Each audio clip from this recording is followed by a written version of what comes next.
मध्य प्रदेश 11 मार्च 2019 सोमवार। आज की ताज़ा खबर। तो स्वागत है आपका ज्ञान मित्र न्यूज़ चैनल में और मैं हूं आपका ज्ञान मित्र कुलदीप पांडे। दर्शकों, आज के इस वीडियो में हम बात करने जा रहे हैं मध्य प्रदेश की ताज़ा खबरों के बारे में। कौन कौन सी खबरें आज निकल के आ रही हैं जो कि मध्य प्रदेश के लिए खास है और आपको जानना है बेहद ज़रूरी। क्या है मामला, जानने के लिए इस वीडियो को अंत तक अवश्य देखें। और यदि आपने अभी तक हमारे चैनल को सब्सक्राइब नहीं किया है तो इस तरह का अपडेट न्यूज़ सबसे पहले प्राप्त करने के लिए हमारे चैनल को सब्सक्राइब कर लें और साथ ही बेल आइकन दबा दें, जिससे इस तरह का अपडेट न्यूज़ आप तक तुरंत पहुँच पाए और आप उनसे लाभान्वित हो सके। चलिए दोस्तों, बिना समय गवाए शुरू करते हैं आज का विषय।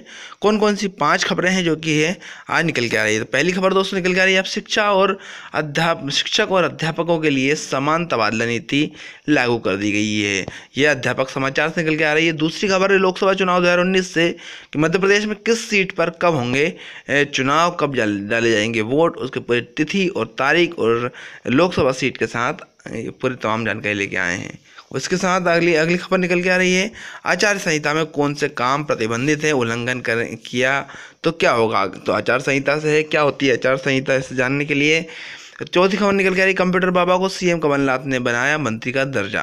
दोस्तों ये खबर निकल के आ रही चौथी बड़ी खबर। पांचवी बड़ी खबर, जन भागीदारी कर्मचारी बाहर नहीं होंगे, ये कहना है जीतू पटवारी का। तो ये पूरी 5 खबर विस्तार से जानने के लिए इस वीडियो को अंत तक अवश्य देखिए। आइए जान लेते हैं खबर को विस्तार से। शुरू करते हैं पहली बड़ी खबर से जो कि है अध्यापक जगत से, अध्यापक समाचार से हैं।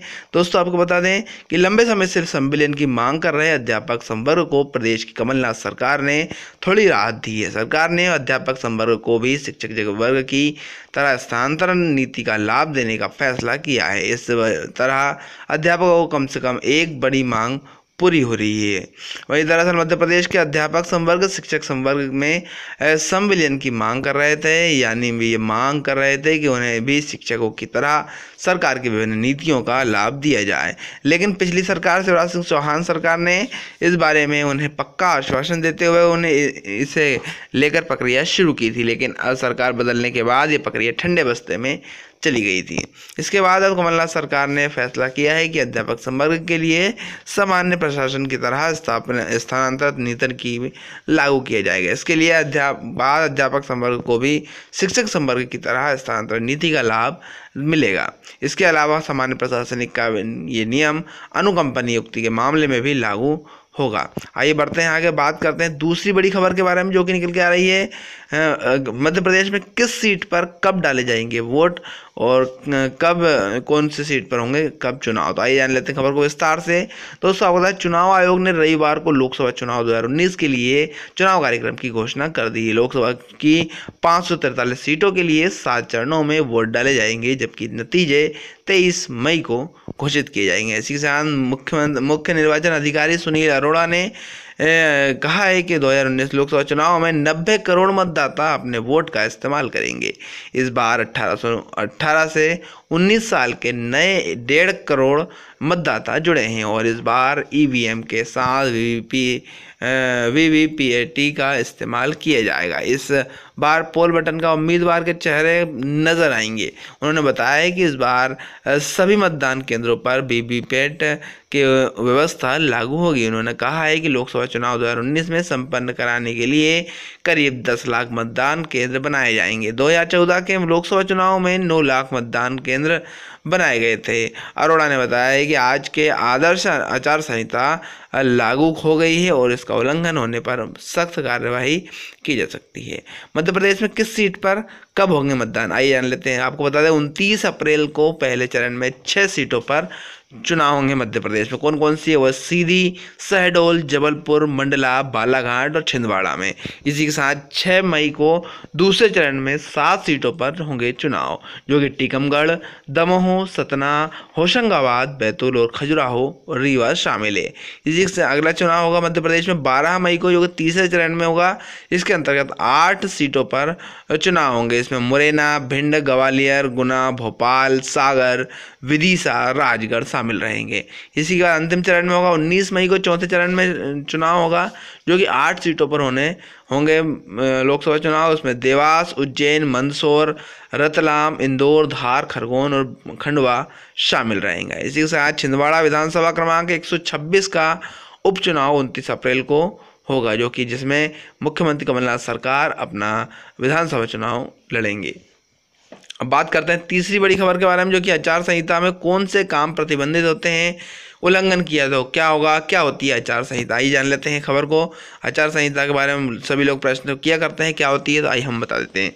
तो जो आचार संहिता में कौन से काम प्रतिबंधित है, उल्लंघन किया तो क्या होगा। भारत के मुख्य चुनाव आयुक्त सुनील अरोड़ा के लोकसभा चुनाव 2019 का कार्यक्रम घोषित करते ही देश में आचार संहिता भी लागू हो गई है। आइए जानते हैं ये आचार संहिता क्या होती है, इसके लागू होने से क्या प्रभावित होता है, आचार संहिता के में किस तरह के कामों पर प्रतिबंध लग जाता है, और यदि आचार संहिता का उल्लंघन किया तो क्या होता है। दर्शकों, आपको बता दें कि देश में स्वतंत्र और निष्पक्ष चुनाव कराने के लिए चुनाव आयोग के बनाए गए नियमों को ही आचार संहिता कहते हैं।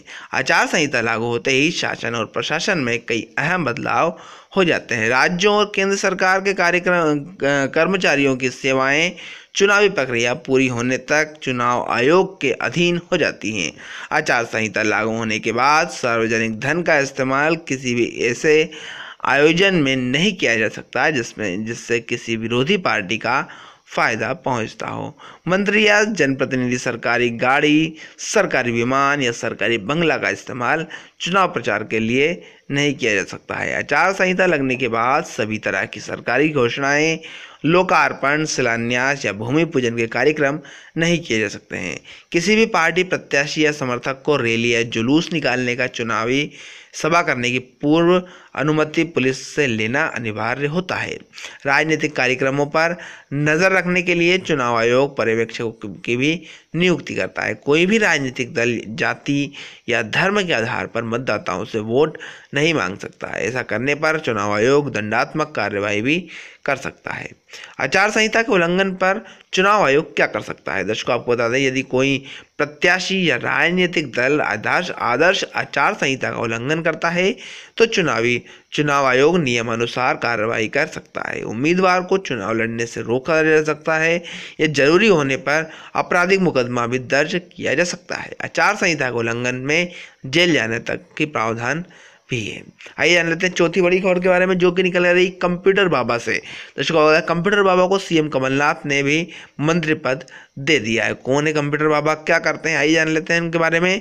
दर्शकों, आपको बता दें, भोपाल मध्य प्रदेश के कंप्यूटर बाबा को नंदी न्यास का अध्यक्ष बनाया है। बाबा का इंदौर के गोमटगिरी में आश्रम स्थित है। इसके पहले शिवराज सरकार ने के दौरान उन्हें राज्य मंत्री का दर्जा दिया गया था, लेकिन विधानसभा चुनाव से पहले ही वे कांग्रेस के समर्थन में उतर आए थे। उन्होंने लगातार पिछले सरकार पर नर्मदा में हुए उत्खनन पर को लेकर सवाल उठाए थे। कांग्रेस की सरकार बनने के बाद कंप्यूटर बाबा को शपथ ग्रहण कर समारोह विशेष अतिथि के तौर पर बुलाया गया था। कौन है कंप्यूटर बाबा, आइए जान लेते हैं। दोस्तों, मीडिया रिपोर्टर के अनुसार कंप्यूटर बाबा हैं जो साल 2014 में आम आदमी पार्टी के टिकट पर सांसद पहुंचने के सपना देखा करते थे।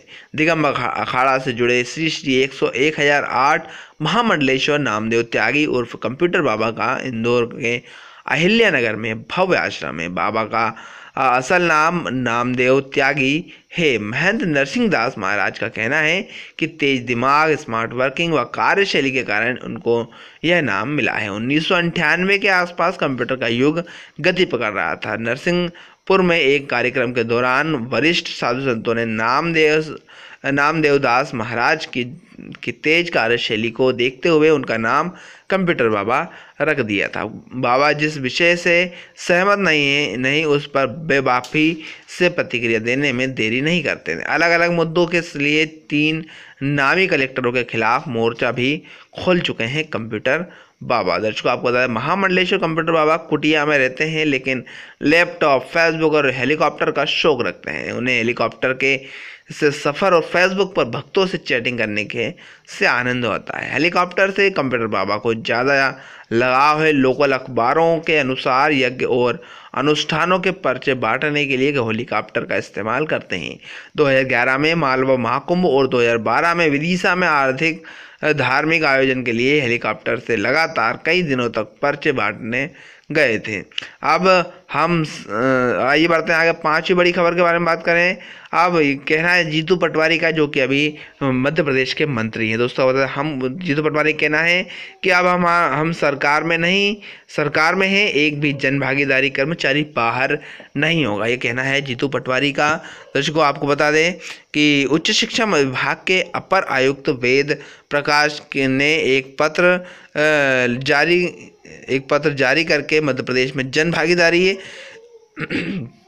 मद से नियुक्त किए गए सभी कर्मचारियों की नियुक्तियों को अवैध घोषित कर दिया है।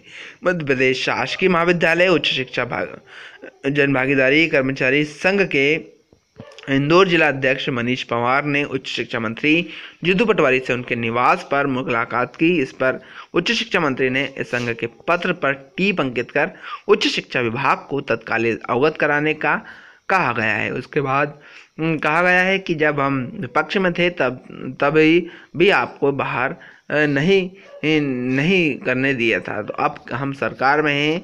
और जनभागीदारी कर्मचारियों का कहना है कि मुख्यमंत्री कार्यालय के साथ साथ ऊर्जा मंत्री के मिनट्स दिनांक 12 जनवरी 2019 तक उच्च शिक्षा मंत्री जीतू पटवारी के पत्र दिनांक 8 फरवरी 2019 जारी कर में आदेश मध्य प्रदेश के शासकीय महाविद्यालयों की जनभागीदारी स्ववित्तीय और स्वशासी अन्य निधियों से कार्यरत तृतीय एवं चतुर्थ श्रेणी कर्मचारियों के वेतन में एक रूपता लाते हुए स्थायी कर्मी के में विनियमित योजनाओं से लाभान्वित करने संबंध पत्र उच्च विभाग को दिया था, जिस पर अपर आयुक्त वेद प्रकाश ने दिनांक 1 मार्च 2019 को पत्र जारी में जन भागीदारी पद में से कार्यरत कर्मचारियों न रखने जाने संबंधी पत्र जारी कर मुख्यमंत्री कार्यालय के पत्र के साथ साथ ऊर्जा मंत्री तथा स्वयं विभाग के उच्च शिक्षा मंत्री के पत्र का ही खंडन कर दिया है।